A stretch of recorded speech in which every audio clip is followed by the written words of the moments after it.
United versus Arsenal. This is in the North Bank.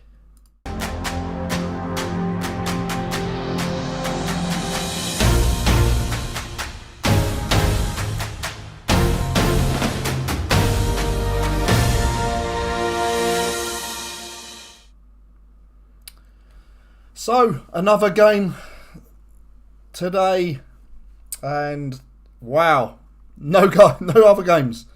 It's a boring Saturday. I'm struggling with my neck after a really bad accident. Well, not a bad accident. It just shows how unfit I am. But playing in a parents and children little kick around for a little Christmas end of season kind of little a little kick around. So yeah, so we head off to Ellen Road, and we are the only game standing today in the Premier League, and yeah, it's a bit of an anticlimax, really. You normally think, it's good to see a bit of football, but yeah, no, we've got to wait till 5:30, so we're just over 2 hours away, and yeah, we come into this time of the year and we've got like hardly any kind of injuries to worry about. I know Martinelli took a little knock on against West Ham, but I imagine he should be all right. And then other than Leno and Kolasinac who are out, we're all right. We obviously know about Aubameyang. That's a totally different story, but yeah, I think the team picks itself again. I would like to see Saka rested, as much as it pains me, because I want to see him play every game.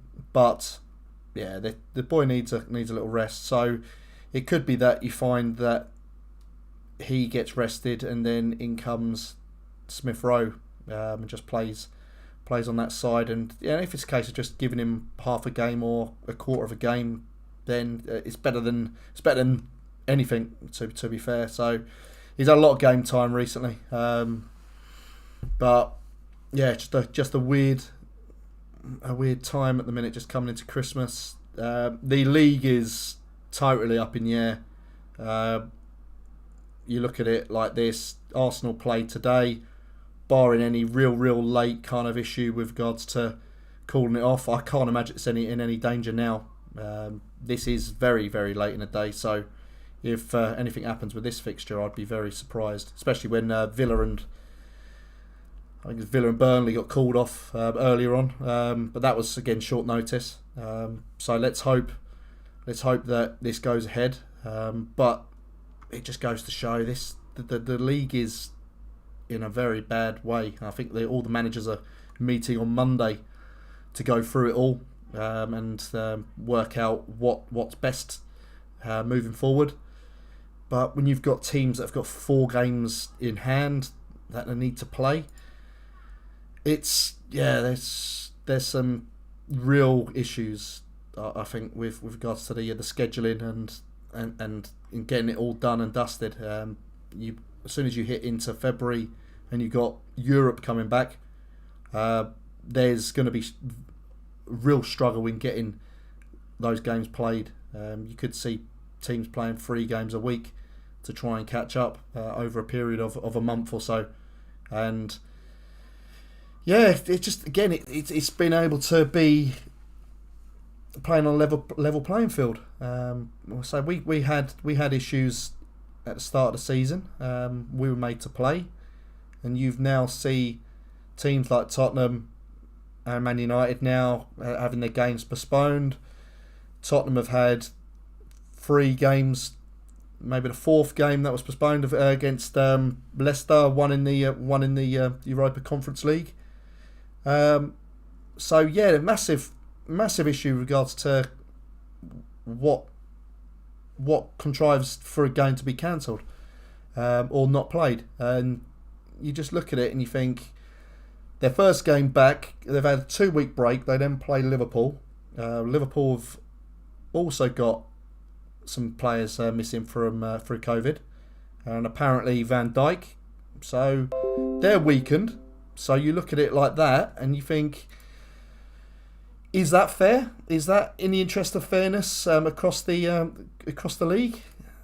I say, like we started off the season with our youngsters playing up front with Balogun and stuff, and obviously that it showed that we were playing a weakened side. Not taking anything away from that performance by Brentford. It was, at the end of the day, I think we may have struggled with a full team just on that in that day at that stage in that kind of environment. It's their first game, so yeah, no, I'm not taking anything away from that. That's just a point. That's just what contrives the moment that you either play a game or you don't play the game, and that's where the consistency needs to be shown, and there needs to be that transparency between everything. So hopefully it'll be a lot clearer. But yeah, it's one of those where you just look at it and you just think, I really, really just wish we would just get game after game and not go into this kind of issue where we had before lockdown, or just as lockdown done and it was a total shutdown, because it very disappointing that was. And yeah, mental health was big as well. There's no football for that little part of the time when it was all shut down, and then when we introduced football back to empty stadiums, it was just it was boring, wasn't it? It was you watched the games, but there was no affiliation. But yeah, we're playing today, and so we need to make sure we're ready. I'm sure we're going to be ready for a fight. Bielsa is going to be firing up his team. Whoever's obviously picked, and I know they've got some big injuries going forward. So yeah, they lost 7-0 against City midweek. So proper contrast in performances where they've been absolutely battered. We've had the really good result against West Ham. So you look at players like Cooper, you look at Phillips, Bamford, all out injuries. So yeah, there's loads. They've got like 8 or 9 players out with injuries, and fortunately enough, they've not had any COVID issues. Otherwise, the game would be in doubt because they are struggling with injuries. So yeah, it's got to be on. Yeah, Cannon Fodder watching. So yeah, I've been constantly refreshing as well the feed, so making sure that we're still on, and that's it's just it's really frustrating to just keep an eye on it, whether or not it's going to get cancelled. I'm more worried about the fans that are going up there and travelling up to the game, because like I say, they'd have been up there from early on, and then to see it being just cancelled, like a couple of the other games that have been cancelled off early doors. It's not great. So I just get the game on and let's deal with it. But like I say, I think we're going to have a similar team. There may be some changes. I'd like to see some changes, just to give a couple of fresh players a game and get the 3 points and see where this takes us, because you can see all these teams with games in hand, but the main thing is getting those points on the board, and if we get those points on the board, that's better than anything. So yeah, get them there, get 3 points, worry about what happens, get the 3 points, and then we can see what happens down the line, because it's just one of those things. We don't know what's going to happen, whether or not the league's going to suddenly turn around and say enough's enough. We're going to have to have a break. If they break for 2-3 weeks through Christmas, come back in the new year, there's going to have backlogs there. It then affects going into the summer.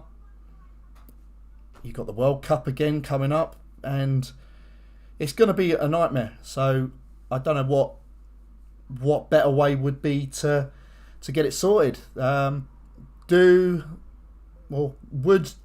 it be better to maybe not so much penalise, but do you offer the game to the team that has had to cancel the game? So Tottenham were, say, reeked with COVID and the other team were able to play. Do they default the game?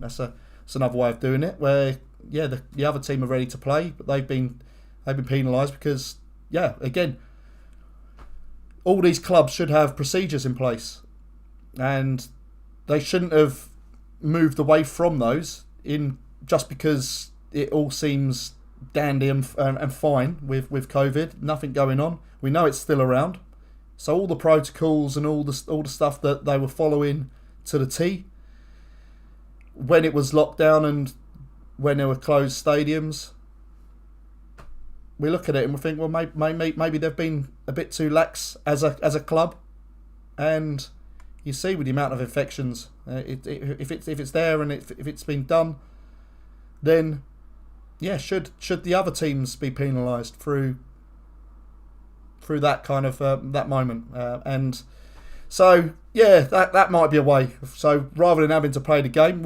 you default the game. I don't know. That's just another way of doing it, but I think we're going to run out of time.